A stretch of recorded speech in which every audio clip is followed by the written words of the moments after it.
जय श्री कृष्णा दोस्तों। आज मैं गीता से आपके सामने 9वें अध्याय को प्रस्तुत करने जा रही हूँ। इसमें कृष्ण ने परम गुहा का ज्ञान दिया है, तो आप इसे श्रद्धापूर्वक सुने।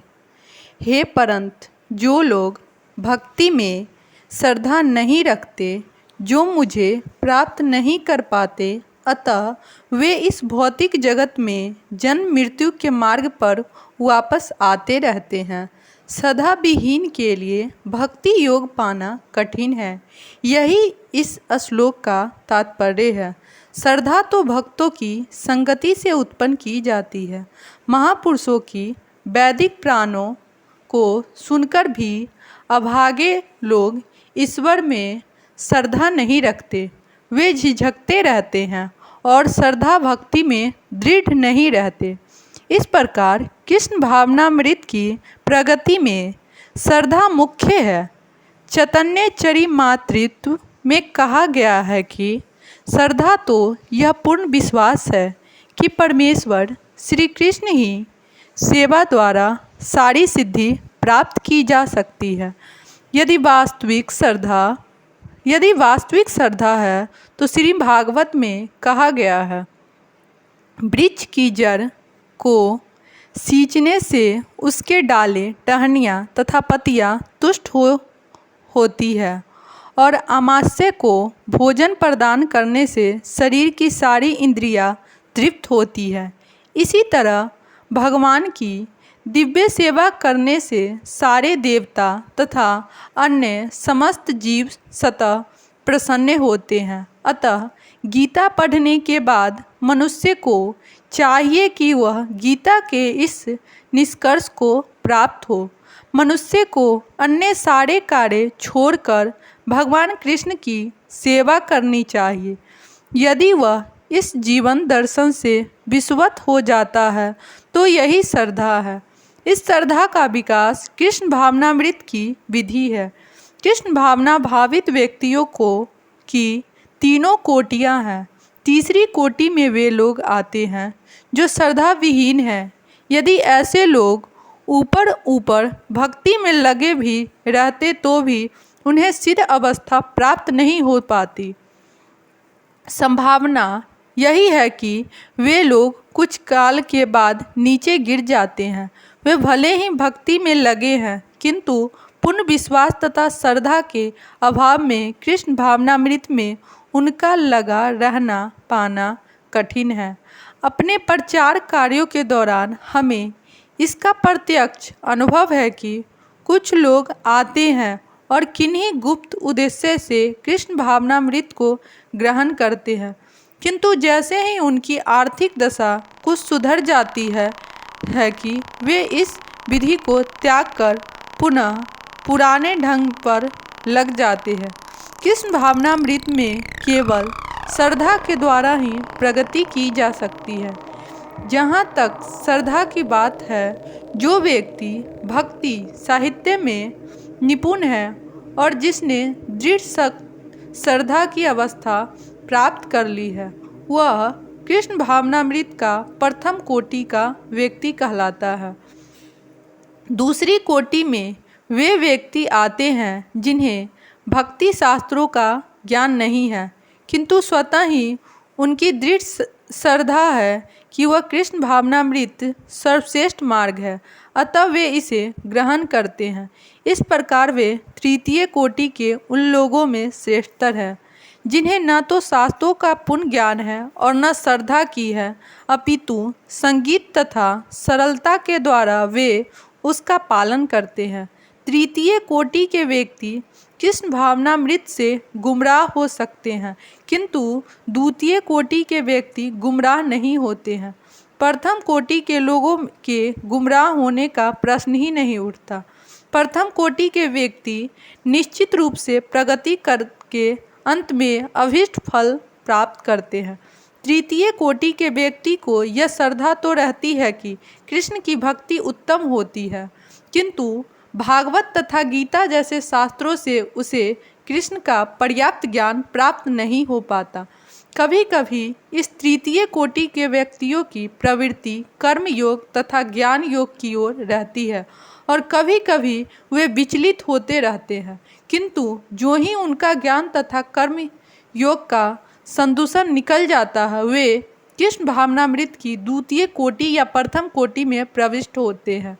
कृष्ण के प्रति श्रद्धा भी 3 अवस्थाओं में विभाजित है और श्रीमद् भागवत में इसका वर्णन है। भागवत के 11वें स्कंद में प्रथम, द्वितीय तथा तृतीय कोटि की असिकता का भी वर्णन हुआ है। जो लोग कृष्ण के विषय में तथा भक्ति के श्रेष्ठता को सुनकर भी श्रद्धा नहीं रखते और यह सोचते हैं कि यह मात्र प्रशंसा है, उन्हें यह मार्ग अत्यधिक कठिन जान पड़ता है। भले ही वे ऊपर से भक्ति में रते क्यों न हो, उन्हें सिद्धि प्राप्त होने की बहुत कम आशा है। इस प्रकार भक्ति करने के लिए श्रद्धा परामर्श है। यह संपूर्ण जगत मेरे आवश्यकता रूप द्वारा व्यापक है। समस्त जीव मुझ में है, किंतु मैं उनमें नहीं हूँ। श्री भगवान की अनुभूति स्थूल इंद्रियों से नहीं हो पाती। कहा गया है, भगवान कृष्ण के नाम यश लीलाओं आदि को भौतिक इंद्रियों से नहीं समझा जा सकता। जो समुचित निर्देशन से भक्ति में लगा रहता है, उसे ही भगवान का साक्षात्कार हो पाता है। ब्रह्म संहिता कहा गया है, प्रेमाच्युत यदि किसी ने भगवान के प्रति दिव्य प्रेमाभिरुचि उत्पन्न कर ली है, तो वह सदैव अपने भीतर बाहर भगवान गोविंद को देख सकता है। इस प्रकार वे सामान्य जनों के लिए दृश्य नहीं है। यहाँ पर कहा गया है कि यद्यपि भगवान सर्वव्यापी है और सर्वत्र उपस्थित रहते हैं, किंतु वे भौतिक इंद्रियों द्वारा अनुभव में नहीं है। इनका संकेत अव्यय मूर्तिना शब्द द्वारा हुआ है। भले ही हमें उन्हें न देख सके, किंतु वास्तविकता तो यही है कि उन्हीं पर सब कुछ आश्रित है। जैसा कि 7वें अध्याय में बताया जा चुका है कि संपूर्ण दृश्य जगत उनकी 2 विभिन्न शक्तियों, परा तथा आध्यात्मिक शक्ति तथा अपरा या भौतिक शक्ति या संयोग मात्र है। जिस प्रकार सूर्य प्रकाश संपूर्ण ब्रह्मांड में फैला रहता है, उसी प्रकार भगवान की शक्ति संपूर्ण सृष्टि में फैली है और सारी वस्तुएं उसी शक्ति पर टिकी है। फिर भी किसी को इस निष्कर्ष पर नहीं पहुंचना चाहिए कि सर्वत्र फैले रहने के कारण भगवान ने अपनी व्यक्तिगत सत्ता खो दी है। ऐसे तर्क का निराकरण करने के लिए भी भगवान कहते हैं, मैं सर्वत्र हूँ और प्रत्येक वस्तु मुझ में है, तो भी मैं पृथक हूँ। उदाहरणात्मक, राजा किसी सरकार का अध्यक्ष होता है और सरकार उसकी शक्ति का प्राकट्य होती है।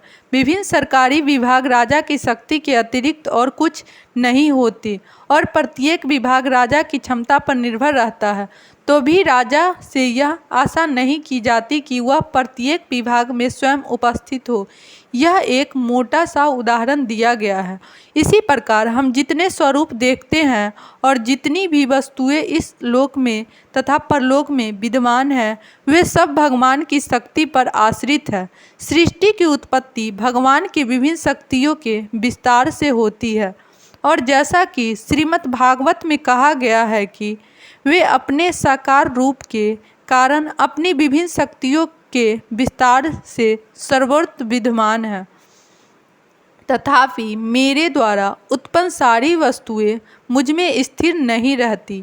जरा मेरे योग ऐश्वर्य को देखें।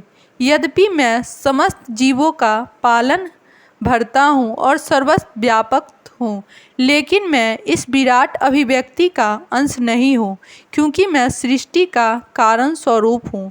भगवान का कथन है कि सब कुछ उन्हीं पर आश्रित है। मत्यास्थानी सर्वभूतानि, इसका अन्य अर्थ नहीं लगाना चाहिए। भगवान इस भौतिक जगत के पालन तथा निर्वहन के लिए प्रत्यक्ष रूप से उत्तरदायी नहीं है। कभी कभी हम एटलस एवं रोम देवता को अपने कंधों पर गोला उठाए देखते हैं। वह अत्यंत थका लगता है और इस विशाल पृथ्वी लोक को धारण किए रहता है। हमें किसी ऐसे चित्र को मन में नहीं लाना चाहिए जिससे कृष्ण इस सृजन ब्रह्मंडल को धारण किए हुए हैं।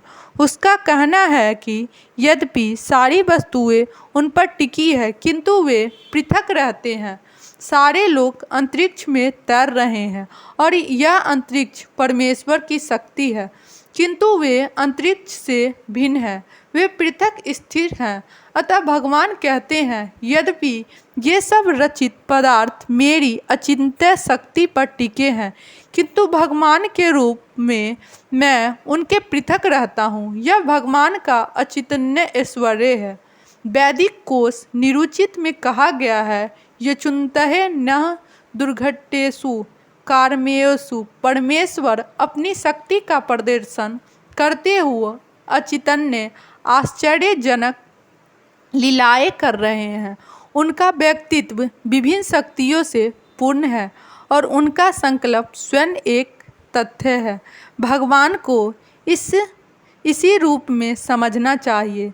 हम कोई काम करना चाहते हैं तो अनेक विघ्न आते हैं और कभी कभी हम जो चाहते हैं वह नहीं कर पाते, किंतु जब कृष्ण कोई कार्य करना चाहते हैं तो सब कुछ इतनी पूर्णता से संपन्न हो जाती है कि कोई सोच नहीं पाता कि यह सब कैसे हुआ। भगवान की इसी तथ्य को समझते हैं।